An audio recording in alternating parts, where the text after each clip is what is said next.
Y nos pasamos a la siguiente nota porque pusiste en el tintero político antes de tiempo, pero muy necesario, a una persona que creo que es digna de estudio, la señora Lili Téllez, en la cual vuelve a hacer de las suyas con unos argumentos para atacar a la señora Olga Sánchez Cordero. Aquí lo que me llama mucho la atención es cómo de la noche a la mañana una persona que guardaba cierta calma, cierta tranquilidad, cómo de la noche a la mañana brinca al lado contrario, donde empieza a emitir opiniones de una manera enfermiza, porque es lo que vemos, es una manera enfermiza. A veces yo dudo de que ella sea, que sus propias neuronas sean las que logren escribir ese tipo de argumentos, porque mi manera de ver es que ella sigue siendo una decidora de comunicados, en los cuales el grupo empresarial y los panistas suelen ahora sí agarrar a la cara bonita de la televisión que fue en su tiempo, y ella siga emitiendo ahora sí cómo piensan y cómo caminan ellos, porque esta señora se pone ahora sí como de pechito, como si tuviera cierto retraso mental, como si no le dicen los jóvenes comúnmente, como si no le subiera el agua al tinaco. Y creo que deja mucho que desear, y lo que acaba de decir en estos momentos te lo presento, profe, para que más o menos te vayas enterando. Si es que no has visto el tweet, pues a veces entre las mujeres dicen que se llevan más feo, pero pues deberían de guardar las composturas mínimo en esta situación. Dice, nada nuevo, el servilismo también tiene cara de mujer, y mientras más se agacha, más se deja de maltratar, refiriéndose a Olga Sánchez Cordero. Ahorita te lo pongo ahí para que lo veas, profe. Sí, bueno, aquí lo que estamos viendo es que esta señora Lili Téllez, a pesar de que ha sido una traidora, no solo para Morena, sino una traidora de la patria, y sin autoridad moral, se atreve a atacar a la doctora Olga Sánchez Cordero, quien ha demostrado de manera fehaciente las capacidades que le caracterizan para poder realizar los trabajos que ha venido realizando. El hecho de que vaya a fortalecer el Senado es algo que a ella, a Lili Téllez, no le gustó en absoluto. ¿Por qué? Porque sabe perfectamente que Olga Sánchez Cordero, respecto al pueblo de México, tiene una gran aceptación, casi tan cerca como la puede tener Andrés Manuel López Obrador, y sabe que el fortalecimiento que pueda tener el grupo de Morena dentro de la Cámara de Senadores puede ser contundente y puede ser que los esté desplazando y los esté dejando sin oportunidades reales de poder lograr sus propósitos, que es detener a como dé lugar la Cuarta Transformación. Adelante, profe. Sí, híjole, la verdad es que yo quisiera comentar que Lili Téllez es una impresentable, pero miren, de verdad, Carlos, Víctor, lo pregunto con toda seriedad. Menciónenme, por favor, en este momento, no se los voy a poner tan difícil, menciónenme por lo menos a 3 panistas honorables, contemporáneos de esta generación, que no sean como Lili Téllez. Todavía no nacen, profe. Marco Cortés, el que no sabe cuánto gana por mes. Damián salió de verso y sin esfuerzo. Damián Cepeda, que dice que quiere que sus hijos se sientan orgullosos de él, ahí lo puso en Twitter, que son su razón de ser y les quiere dejar un gran ejemplo, pero apoyando al patán de Canallín, solo porque Canallín le dio la senaduría, lo puso en la lista para que fuera plurinominal. Romero Hicks, Gil Suar, Josefina Vázquez Moches, Ernesto Cordero, que denunció a Ricky Riquín Canallín por lavado de dinero y resulta que también él está embarrado. O sea, menciónenme un panista decente, Gilberto Lozano, Vicente Fox, uno que no haga apología del odio. uno que no humille, uno que no sea clasista, uno que no sea racista, uno que no crea que quienes no nacieron blancos y cristianos no son aptos para gobernar, uno que no crea que tener acento norteño o tener acento tabasqueño o tener acento chapaneco te descalifica para gobernar. O sea, no es Lili Téllez únicamente, Lili Téllez es representativa de la manera, y lo digo con todo sentido de responsabilidad, representativa de cómo se comporta esta gentuza, que cada vez sacan más el cobre y ya ni siquiera por interés del voto pueden ser amables. Cada vez están más fanatizados y más casados con pensar que a partir de la apología del odio que desarrollan, la gente va a volver a confiar en ellos. Es decir, cada vez más racistas, cada vez más clasistas, y ese grupito se va quedando cada vez más solo. Y fíjate que, Víctor y profe, cómo vivíamos fuera de la realidad más de 80 millones de mexicanos, donde la televisión siempre nos regaló todo ese tipo de personajes, los cuales eran los atractivos y los cuales nos decían cómo se deberían llevar las modas, de qué deberíamos de pensar, cuándo deberíamos de llorar, cuándo deberíamos de brincar. Y nos las pintaban como las caras y las personas eruditas en sus respectivas materias, como si fueran unos artistas muy cultivados. Y hoy que cambia México políticamente, nos damos cuenta que muchos de ellos que los tenían la sociedad mexicana en un pedestal, nos damos cuenta que carecen de un sentido de lo principal que debemos de tener, de un sentido humanístico, el cual nos puede llevar a no estar en síntomas de racismo, de denigrar a los demás, de donde por tu condición social o tu color de piel o tu color de ojos o por tu código postal, como lo dicen ellos, es cuestión de señalar y de vernos muy diferentes. Hoy nos damos cuenta que esa oligarquía, la cual vivía alrededor de allá de Televisa San Ángel, Televisa Chapultepec y aquellos lugares, pues cuando empezamos a ver ahora entrevistas de una manera más analítica en el mundo del espectáculo, sobre todo que era el que tenía embabocado a medio México, pues nos damos cuenta que es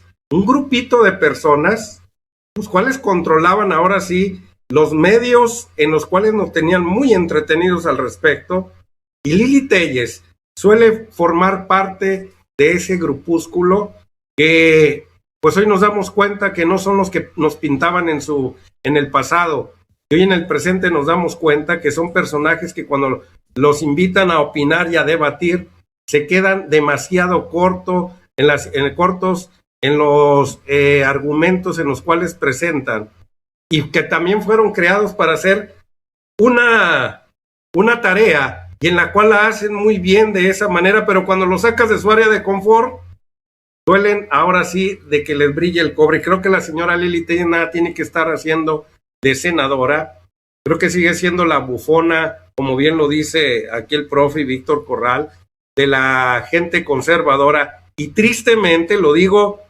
sí de manera triste, a mí me gustaría ver a esos panistas de los años 70, 80, jóvenes que estuvieran abordando hoy el Partido de Acción Nacional y estuvieran tomando un ritmo diferente como México lo está tomando en estos momentos. Lo decía muy bien en la plática que vi de Diego Rusarini, filósofo español.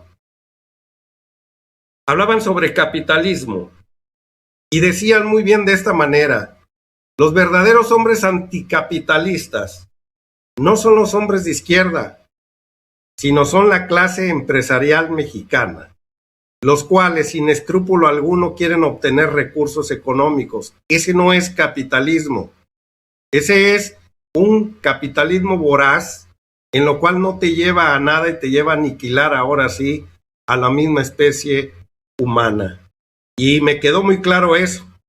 Si nos quieren tachar a veces de comunistas, que socialistas y que a ustedes no les gusta el capitalismo, es cierto, a los que no les gusta es a ellos, porque el capitalismo en su esencia pues te lleva a tener una vida confortable, a llevar y buscar que cumplas tus necesidades básicas y tengas oportunidades de trabajo, oportunidades de ir avanzando de una manera correcta y no de una manera aspiracionista como lo dice el presidente.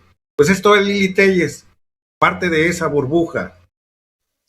Sí. Pero mi querido Carlos, si me permiten una acotación, claro. El problema es que no es solo Lili Téllez. Miren, yo les pregunto a los dos, y con esto me callo, ¿cuál es la diferencia entre Lili Téllez y Kenia López Rabadán? Dos esquizofrénicas. No veo ninguna. ¿Y cuál es la diferencia entre Kenia López Rabadán y Lili Téllez? Con Romero Hits y con Marco Cortés, el que no sabe cuánto gana por mes. No, yo creo que no hay. No, es la misma especie humana a la cual me refería. Ese es el mundo del anticapitalismo, lo que nombraba ahorita. Suelen estar cortados con la misma tijera y tal parece que fueron adoctrinados para poder estar repitiendo ahora sí lo mismo. Y no existe un debate de crecimiento, porque a mí me gustaría ver, y vuelvo a retomar esto, me gustaría ver los nuevos cuadros, los cuadros humanistas que quiten a esos personajes retrógradas de los cuales estamos hablando y de veras vengan con una propuesta de que el país avance, que las buenas estrategias que tiene el presidente de la República, ellos lleguen con estrategias de cómo mejorarlas, cómo matizarlas, cómo llevar algo, pero todo en un sentido de cómo el mundo está cambiando, como América Latina está protestando en estos momentos y están cambiando sus gobiernos, retomando ya no aquella izquierda de los 70, de los 80, sino una situación de un sentido humano en lo cual debemos de crecer todo. Y creo que los Estados Unidos de Norteamérica le han entendido de cierta manera, que nos han dejado ahora sí, gracias al presidente que tenemos que los ha hecho entender, de que nos dejen ahora sí cierta manera de maniobrar, porque antes ni eso, profe.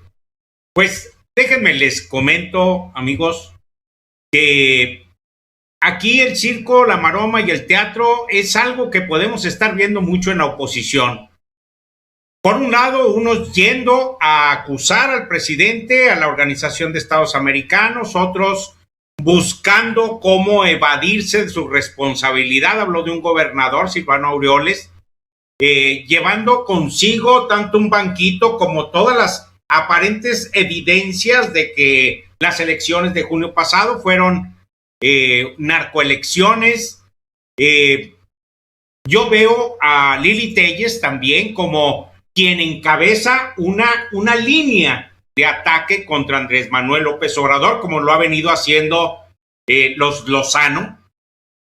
Y bueno, pero desgraciadamente no tienen el nivel, no tienen el punch que se requeriría para poder realmente ser oposición contra Morena o contra lo que es la Cuarta Transformación. ¿Por qué? Porque nos damos cuenta de que no hay integridad moral, de que no hay responsabilidad con respecto a México, con respecto al pueblo de México. Parece ser que por lo único que luchan es por su incansable hambre de dinero y poder. Parece ser, y como decía Carlos, ojalá y viéramos caras nuevas, pero ya cuando entras a un partido político, sobre todo de esa ralea, de ese talante como el PRI, PAN, PRD, quieres estar eternamente, por eso se llamaban los dinosaurios, quieren estar eternamente agarrados de la chichi del presupuesto. ¿Te parece, profe, si para cerrar analizamos rápidamente este tuit que acaba de lanzar el gran Lorenzo Meyer? Te lo voy a compartir en este instante, para que leyéndolo aquí, Víctor Corral, sí, termines por dando tu opinión al respecto. Dice Lorenzo Meyer: si se quiere ser un opositor político de discurso duro, retador e incluso insultante, como el adoptado por Ricardo Anaya, es necesario, entre otras cosas, no tener cola que le pisen. De lo contrario, se pierde eficacia e incluso se llega al ridículo. Échatelo al plato, profe. Y tiene toda la razón. Pues ahora sí que como dice el buen Vicente Serrano, nuestro amigo, para tener la lengua larga hay que tener la cola corta, porque si no, la pisan. Y miren qué le pasó al ex rector de la UTLA, a Luis Ernesto Derbez. Justamente había dicho, no, pues todos tenemos cola que nos pisen. Otro panista, por cierto, elitista, amante del dinero, ¿no? Que anda perseguido por 100 millones de pesos que por ahí parece que evadió y que está lavando. Se atiene un poco a que en lo que el proceso se alarga, pues rebasa los 70 años de edad, pero, y eso de alguna manera le ayuda a que si lo declaran culpable, le dan auto de formal prisión domiciliaria. Seguramente debe tener una casa grande, muy bien equipada, con jardín y alberca, y pues no le va a representar gran reto. Pero oigan, yo quiero decir otra cosa con el tema de los panistas. Adelante. Que no es ofensa y que no es tirria en contra de ellos, sino contra la práctica y la idea que intentan naturalizar. No se han dado cuenta que son muy elitistas para con los mexicanos y presumen de superioridad que no tienen intelectual y tienen analistas súper chafas, económica, y casi muchos viven de prestado o son buenos para la uña larga, pero que además se han dado cuenta que son unos arrodillados frente a Estados Unidos. Nosotros en las ciencias sociales a estos le llamamos agentes del pensamiento colonizado, que no es cosa menor. No es cosa menor porque los agentes del pensamiento colonizado históricamente son aquellos que son capaces de humillar a su propio pueblo, pero arrodillarse ante Estados Unidos, ante Europa. La teoría de la dependencia, esta que sacó Raúl Prebisch en la CEPAL, la Comisión Económica para América Latina, junto con el expresidente brasileño Enrique Cardoso y con gente como Teotonio dos Santos, decía que la explotación de las ciudades industrializadas, a las que denominaban el centro, era posible la explotación de la periferia, y en este caso países en desarrollo, gracias a la colaboración del contubernio de las élites, que para que les respeten el estatus, terminan por coadyuvar en la explotación de los recursos naturales de la periferia en favor del centro industrializado. Dicho de otra manera, las élites de los países de la periferia se convierten en capataces al servicio de los mandamás del centro. A eso se le conoce como pensamiento colonizado. Y estos panistas ridículos que fueron junto con Alito, el Lin May Moreno, a Washington, a quejarse con Almagro, al que por cierto nadie respeta en América Latina, de que Andrés Manuel estaba atacando las instituciones como el Tribunal Electoral del Poder Judicial de la Federación, que de manera ilegal pidió un recuento de buena fe en Campeche, que hoy ya le demostraron en la cara que estaban mal, y el INE, que fue capaz de quitarle la candidatura al candidato de Guerrero y al candidato de Michoacán por 11,000 y 19,000 pesos que no se habían reportado de pre-campaña, pero que no toca ni con el pétalo de una rosa Samuel García, a pesar de que es un delincuente confeso que dijo, le metimos 20 millones de nuestra lana porque el Partido Naranja no tenía dinero, y lo deja el tribunal ya le condonó la deuda de 28 millones de pesos. Ese, amigos míos, ese es el pensamiento colonizado. Entonces, no es agresión, no es estar ofendiendo, no estar hablando por hablar, es poner el punto sobre la I y desnudar a esta gente que no ha aprendido, que no va a construir en las bases mientras no trabajen con amor a la patria, mientras no sientan dolor de patria y mientras no enfoquen su batería y su creatividad en hacer de este país un mejor lugar para vivir, mientras sigan arrodillándose y haciendo posible, incluso a través de moches, que el centro siga explotando en nuestros países y se conviertan en los capataces capaces de darnos latigazos para que nos sometamos y permitamos la explotación y la entrega de recursos, que a grandes rasgos eso es lo que dijo hoy Hertz Manero, que en eso estoy de acuerdo. No se trata de los 6 millones que recibió Ricky Rijín Canallín, sino la entrega de la nación a particulares extranjeros. Pues esto viene a confirmar lo que nos decía la teoría de la dependencia, con estos que se sienten de la élite, pero que tienen un pensamiento bastante colonizado, tanto que son capaces de arrodillarse frente al norte y arrodillar al sur. Decía, antes de entrar en una anécdota que me acabo de recorrer sobre lo que dices, un saludo para Pablo Meralgo, que dice: servilismo tiene cara de mujer. Palabras dichas por Salinas Pliego a Lili Telles, lo dice ahí. Entre ellos también se llevan un poco fuerte al respecto. Sí. Pero pues ahí le está haciendo el favor a Lili Telles Salinas Pliego. Sí, lo decía muy bien este que fue secretario de Hacienda y Crédito Público, Silva Herzog. Sí. Decía que recién Miguel de la Madrid, pues ya ves que se nos llevó por varias crisis económicas, y en una de ellos lo citaron allá en Washington el presidente, no sé si era Ronald Reagan o el que le siguió, pero dice que llegaron a la Casa Blanca y cuando se bajaron en el aeropuerto de Washington, procedentes de México, que se tuvieron que subir los pantalones un poco porque estaba lloviendo y había charcos para subirse a la limusina, que ya llegando a la Casa Blanca, que ya estando en la antesala para entrar con el presidente de los Estados Unidos de Norteamérica, que le dice Silva Herzog al señor Miguel de la Madrid: señor presidente, bájese los pantalones, y que Miguel de la Madrid volteó y le dijo: achis, ¿qué tanto les debemos? Creo que los panistas, pero no era la Bastilla que se había subido, y Miguel de la Madrid dijo: pues achis, ¿qué tanto les debemos? Creo que eso es una bonita metáfora para los panistas, los cuales son capaces de entregarse a sí mismos. Creo que todavía traen recorriendo aquellas cuestiones de la colonia, en la cual la nobleza reinaba, en la cual trajeron a pues algún personaje que después fue muerto en el lugar, asesinado, muerto, fusilado, en el lugar que hoy es de la nobleza, el estado de Querétaro, allá en el Cerro de las Campanas. Creo que ellos están acostumbrados, porque a mí me ha llamado mucho la atención, profe y Víctor, que las dos marchas fifís a las cuales acudí, las dos primeras, había un fenotipo generalizado en la gente que marchaba, y la manera de dirigirse hacia el presidente de la República, pues era de que ellos tenían a Los Pinos como si fuera un castillo donde tenían a su rey y a su reina.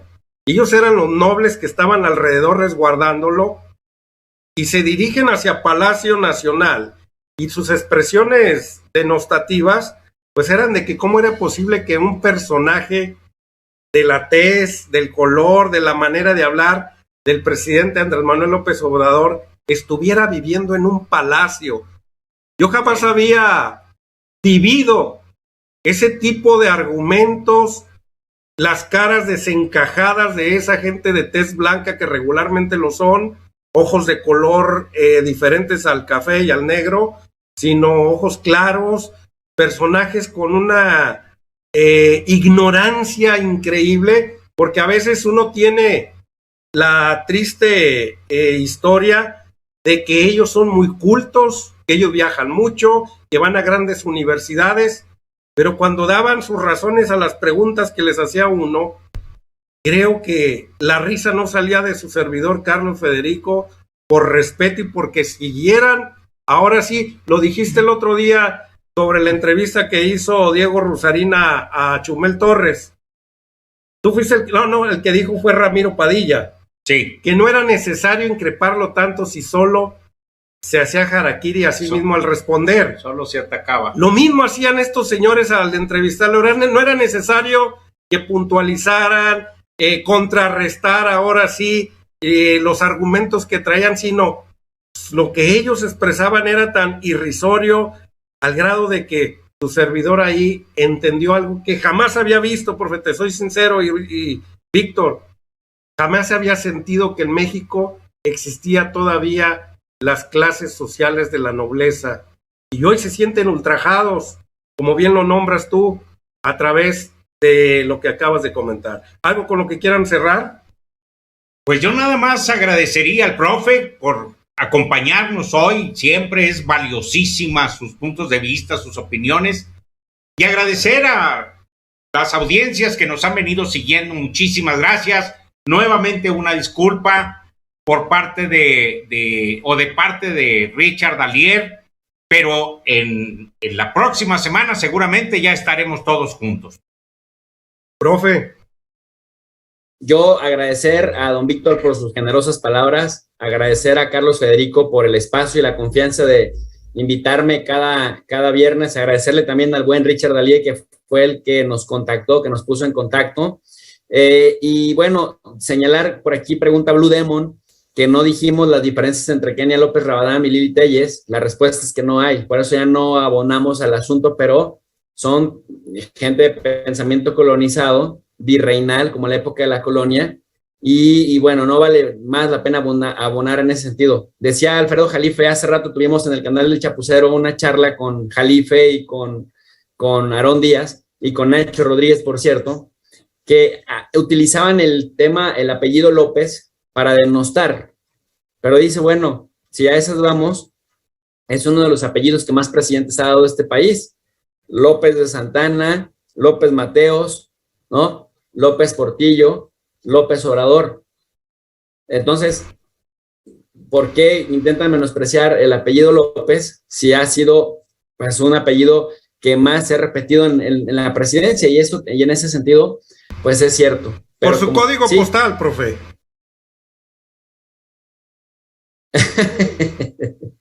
¿El código postal? Sí, porque Andrés Manuel López Obrador no es del código postal de las colonias las cuales ellos habitan. No es emanado ahora sí de esos lugares de donde ellos han solido salir la mayoría de los políticos, y si no salieron de esos lugares, se convirtieron ahora sí en poseedores de grandes propiedades donde ellos habitan. El problema, querido Carlos, con esta gente no es que sean ricos. De verdad, yo no tengo ningún problema con esta gente en que sean ricos cuando son empresarios, cuando son creativos, cuando se arriesgan sus capitales.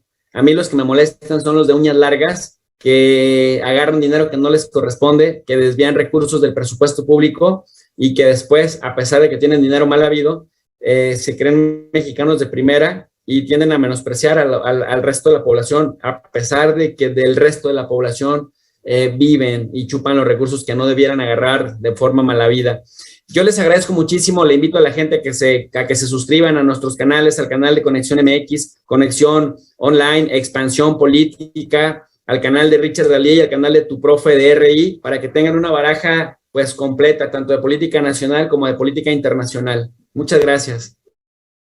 Muchas gracias a ti, profe, por lo que comentaba Víctor Corral hace unos momentos, que ha llegado a romper la monotonía a veces en las cuales nos enfrascamos nosotros, y eso es bueno, eso es saludable.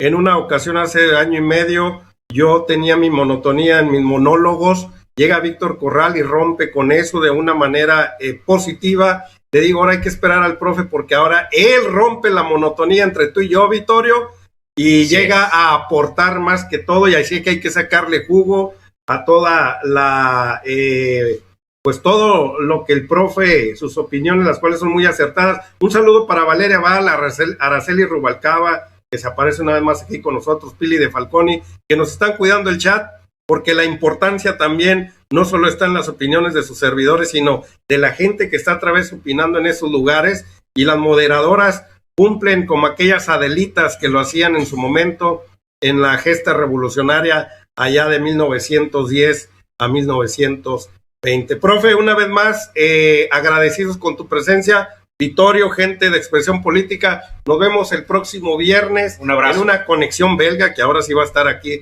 Richard Dallier. Luego vamos a agregar una conexión belga RI, Víctor. Ah, claro. Que significa supuesto. de pedigrí.